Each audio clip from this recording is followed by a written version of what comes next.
Hey Guru Nation, welcome back to theclinicaltrialsguru.com. Again, it's theclinicaltrialsguru.com. My name is Dan Sfera. Thank you for watching. Make sure you subscribe. Subscribe to YouTube, subscribe to the blog, follow me on all the social networks. Text me anytime, 949-415-6256. You know the drill, and if you don't, it's pretty simple. You just send me a question. I'll get back to you in a reasonable amount of time. And if it's a really good question, then I'll do a video, like today, okay?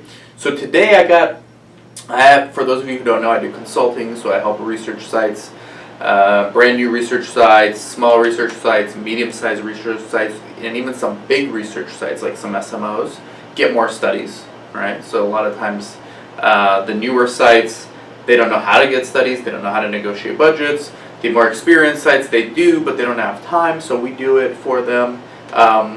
So I keep getting questions, especially from these new research sites, you know, I'm brand new, what should I focus on, okay? So there's three things, the only three things you're going to need to worry about as a research site owner. Sounds simple, but as you'll see when I break it down, it actually can get very complicated, right? First thing you need, PI. That's the first thing you need. Without a PI, you can't get a study. It all starts with the PI. So for those questions, you know, what came first, the chicken or the egg? In clinical research, it's simple, right? It's the PI, which would be the chicken, I think. I don't know what that would be. But PI. Without a PI, you can't get any studies. So find a PI. If you're brand new and you want to open a clinic, the first thing you need to do is find a doctor, partner with them, and then you can pay them either percentage, salary, a combination.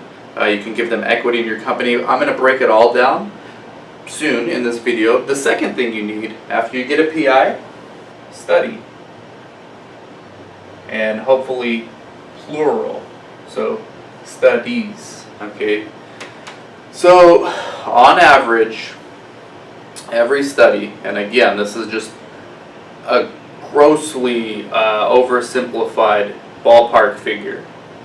Every study, on average, will gross you, the research clinic, about $100,000 a year. If you enroll a moderate number of patients, like 10 patients, right? So you'll make $100K gross per year per study.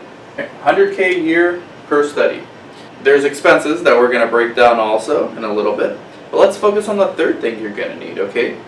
The last thing you need, and these are all in order. So PI first, then get studies. Now you need the patients. PI, studies, patients. So you get the PI, then you find the studies for that PI, and then you enroll patients into those studies. And again, this figure I'm using, $100K a year per study, that you will gross as a research site owner. That's if you enroll, on average, 10 patients per study. Okay? And I've been doing this since 2005, and that's about the average. 10 patients per study. So if you break that down, each patient visit is worth $1,000. Gross, because each study, and again on average, just very oversimplified, just so you can understand this. Every study has on average 10 visits. Usually they have more, but let's be conservative here, okay? So you make about $1,000 a patient visit, okay? You get 10 patients each patient that completes on an average 10 number of visits, that's $10,000. You get 10 patients in that study that all complete, that's $100,000, okay? So you could gross 100K with one study if you enroll 10 patients. But none of that's possible without getting the PI. So your role as a research site owner is to keep all of these stakeholders happy, okay? And so the PI obviously is the PI. So you got to keep him happy or her happy. So there's different ways to pay them, okay? You can pay them a percentage of the overall budget. So let's say you make 100K on one study. Okay, you can pay them 10%. They get $10,000 for that year for that one study. You can pay them 30%. They get $30,000 for that study. you can go, and I wouldn't go higher than 30%. I would just at that point make them an equity partner. So that's another option. So the first option to pay a PI and keep them happy is percentage, okay? And I would go anywhere from 10 to 30%. Now at this point, the PI is not a business partner of yours. They have no equity in your company. They're an independent contractor, and you're paying them as the checks come in 10 to 30%. And the variable is how good are you at negotiating, you know? How many patients is the PI actually going to recruit? Because if the PI identifies the patients, obviously you want to give them a higher incentive because they're more incentivized to keep this cycle going, okay? Because if the PI refers you more patients enroll in the studies, the CROs are happy, and we're going to get into that in a little bit, then the PI is going to be happy. So the PI, you can pay them a percentage as an independent contractor, okay? That means they will get a 1099 form. Or you can give the PI equity in your company. So if you have a corporation or LLC, you can give them equity. You can give them 50-50. So you guys are equal partners, and then you don't need to pay them a percentage of anything because they're getting 50% of the profits, okay, of the study. So they might be even more incentivized at that point to keep this cycle going, and they're going to help keep the CROs happy, and we're going to get into those stakeholders in a little bit. And also, they'll keep the patients going. But be careful who you partner with. Be careful who you offer equity in your company. And by the way, you don't need to go 50-50. 50 is the max I would give any PI as an equity partner. You can make them 25, 75, with you getting 75. So there's a lot of variables. Are you using the PI's office? Are they going to charge you rent? How big is their database? How realistic is it going to be to put 10 patients in each study you get? What kind of studies can he do? What kind of studies does she refuse to do? Like, these are all, and then you got to figure out, because being a business partner with someone is like a marriage, okay? I mean, I'm going through this right now with some of my clients. If you don't like your PI, you're going to regret it later, and then you're going to have to split up the company, and it gets messy, and usually that stuff happens right when you're about to start doing really well. So that's another option. Finally, you can just pay them fee for service. So rather than paying them a percentage, the advantage there is you're paying them when you get paid. So you just pay them you cut them a percentage of the check. Here, you're paying for a physical exam. You're paying for a lab assessment. You're paying for whatever other assessment they're doing. You're paying based on the budget. So you can end up paying them less overall, long term, this way. The advantage for them is they get paid immediately, whereas here they have to wait for you to get paid before they get paid. And here they make the most in the equity, but they have to wait the longest because they're invested in, they're a business owner with you, okay? And then there's, you can also just make them a W-2 employee and pay them a monthly salary. And so depending on how many studies they're doing, you can pay them a commensurate salary, okay? So that's how you keep your PI happy. I've done a lot of videos on your first PI is probably going to leave you. There's a reason why 90% of physicians who ever do their first clinical trial never do another one. And so what makes you think that you're going to be any different? Like, very likely your PI is not going to like research. She's not going to be happy with the percentage she's getting. She's not going to want to be a business partner. She's not going to want to be a good employee.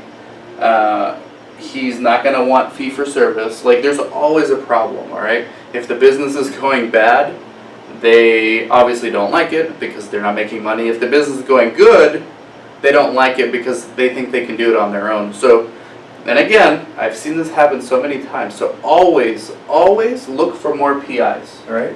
You want to always be adding new PIs to your clinic, and then pay them the same way I just described here, okay? And this is going to be up to you how you want to pay them. right? So always look for more PIs, never settle. Even if things are going great, don't settle. Studies. So you get a couple, this is how you get studies. You get studies from CROs, or you get studies from sponsors. That's it. Those are the only people you need to worry about to continue getting studies for you. Now, my consulting company will get studies for you. You're going to pay us a monthly retainer fee.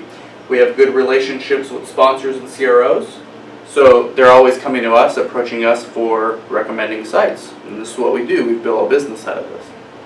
So keep the sponsors and CROs happy, all right? And how do you do that?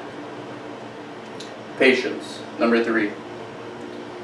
CRO sponsors, all they care about at the end of the day, can you enroll a good amount of patients on time? Can you enroll what you agreed you're going to enroll, meaning randomize, on time and with what they call clean data? Okay, so very few protocol deviations.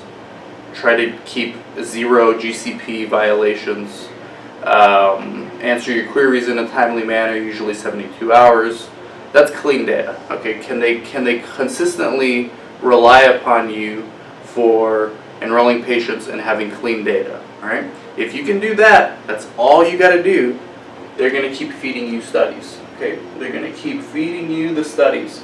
So this 100K a year per study, if you get 10 studies in a year, right, you're at $1 million. $1 million gross every year.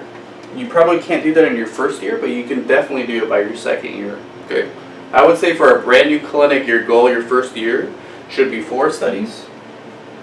Your first year, so that's 400K if you're able to enroll. And then your second year, you're going to have a lot of these studies rolling over into your second year. And your second year, you can have 6 more studies. Alright, so in your second year, you can have 10 studies. And if you're enrolling patients, that's $1 million gross. Right? I don't know too many other businesses where you can do this. Right? Now again, it's not simple. This sounds simple. It's not easy. So how do you keep the patient flow going, especially when studies are getting more complex? Well, the best source is your PI and your sub-Is, okay? Or other PIs that you have joined your group. So that's the best way. 80% of your patients should come from there. There are also other places where you can get patients from, okay? You can run Google ads. So you can run ads, okay? TV, radio, newspaper. My favorite, Craigslist, because it's free. And Craigslist works surprisingly well. Then you can also do Facebook ads, Google ads, and their vendors like clinicalconnection.com, StudyKick.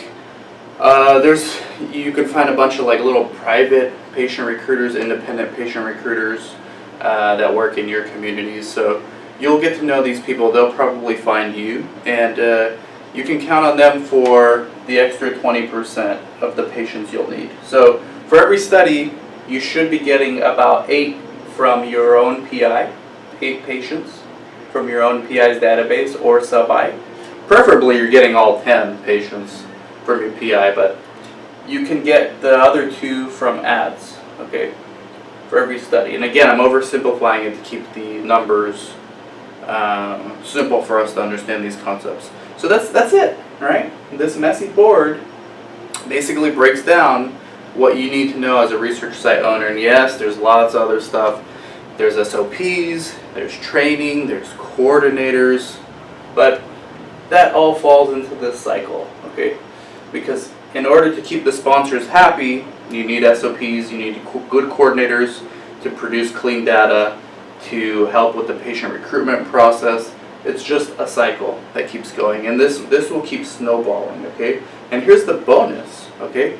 Every 3 to 5 years, you'll come across a really good study where it's going to be like worth 3 to 5 of your average typical studies, right? Like instead of paying you 100K a year gross, these studies might pay you 300 to 500K a year. I've had one study pay me $1 million 1 year. One study, because it was an inpatient study. So you do want to be around for those studies. And you put yourself in a better position to be there for those studies if you keep the CROs and sponsors happy, you keep your PI happy, because he or she will need to want to continue doing research. And if they don't, let them go, because you're always finding more PIs to join your group. Okay? So hopefully that helps. Let me know if you have any other questions, and I'll talk to you soon. Dan from theclinicaltrialsguru.com. Take care.